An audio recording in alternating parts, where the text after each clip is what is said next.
ഈശോമിശിഹായ്ക്ക് സ്തുതിയായിരിക്കട്ടെ. ഈ 1 മിനിറ്റ് വിടുതൽ പ്രാർത്ഥന കടബാധ്യതയിലായിരിക്കുന്ന കുടുംബങ്ങൾക്ക് വേണ്ടിയിട്ടാണ്. എന്നെ ശ്രവിക്കുന്ന നിങ്ങൾ ആരെങ്കിലും കടബാധ്യതയുടെ നടുവിൽ കഴിയുന്നവരുണ്ടെങ്കിൽ, അതായത് എന്ത് ചെയ്തിട്ടും ഫലമണിയാത്ത, ഏതൊക്കെ രീതിയിൽ പരിശ്രമിച്ചിട്ട് സാമ്പത്തികമായിട്ട് ഉന്നതി പ്രാപിക്കാൻ പറ്റാത്ത, എവിടെ ചെന്ന് തൊട്ടാലും തടസ്സവും പ്രശ്നമായിട്ട് നിൽക്കുന്ന, ലക്ഷങ്ങളുടെ ബാധ്യതയുടെ നടുവിൽ ലോൺ എടുത്തിട്ട് അതടച്ചു വീട്ടാൻ പറ്റുന്നില്ല, അങ്ങനെ സാമ്പത്തികമായിട്ട് വല്ലാതെ ഞെരുക്കം അനുഭവിക്കുന്ന, അതിൻ്റെ പേരിൽ ബാധ്യതയിലായിരിക്കുന്ന കുടുംബങ്ങളെ പ്രത്യേകം അനുഗ്രഹിച്ച് അവർക്ക് വേണ്ടിയുള്ള വിടുതൽ പ്രാർത്ഥനയാണിത്.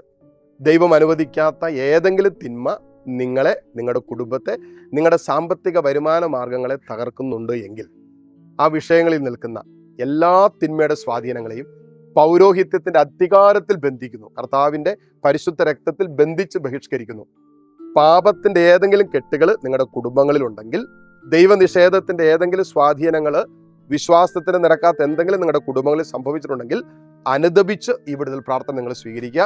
കർത്താവെ, പൗരോഹിത്യത്തിൽ അങ്ങ് എനിക്ക് തന്ന അധികാരത്തിൻ്റെ കീഴിൽ ഈ കുടുംബങ്ങളെ അനുഗ്രഹിക്കുന്നു. പാപത്തിലൂടെ വന്ന തിന്മയുടെ സ്വാധീനങ്ങൾ, അവിശ്വാസത്തിലൂടെ വന്ന തിന്മയുടെ സ്വാധീനങ്ങൾ, ഇവിടെ സാമ്പത്തിക മേഖലകളെ തകർക്കാൻ തക്ക വിധത്തിൽ ഇവിടെ കുടുംബങ്ങളിൽ സംഭവിച്ചിട്ടുള്ള തിന്മയുടെ ഏതെങ്കിലും പ്രവൃത്തികളുണ്ടെങ്കിൽ, അതുമൂലം നിൽക്കുന്ന തടസ്സങ്ങൾ, അസ്വസ്ഥതകൾ, ദൈവം അനുവദിച്ചിട്ടുള്ള സാമ്പത്തിക ക്ലേശങ്ങൾ, ഞെരുക്കങ്ങൾ, അങ്ങനെ ഇവരുടെ ജീവിതത്തിൽ സാമ്പത്തികമായി ഉന്നതി പ്രാപിക്കാൻ തടസ്സമായി നിൽക്കുന്നതെല്ലാം ജീവിക്കുന്നവനായ യേശുവിൻ്റെ നാമത്തിൽ ബന്ധിച്ച് ബഹിഷ്കരിച്ച് കർത്താവിൻ്റെ നാമത്തിൽ വിടുതൽ പ്രഖ്യാപിക്കുന്നു.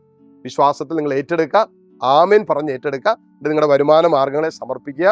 ഇതുമായി ബന്ധപ്പെട്ട് ഞെരുക്കങ്ങൾ അനുഭവിക്കുന്നവർക്ക് ഈ വിടുതൽ പ്രാർത്ഥനകൾ അയച്ചു കൊടുക്കുക. എല്ലാ ദിവസവും നിരന്തരവും ഈ വിടുതൽ പ്രാർത്ഥന നിങ്ങൾ ഏറ്റെടുത്ത് പ്രാർത്ഥിക്കുക. കർത്താവിൻ്റെ അത്ഭുത നാമത്തിൽ നിങ്ങൾക്കും നിങ്ങളുടെ കുടുംബങ്ങൾക്കും വിടുതലുണ്ടാകട്ടെ.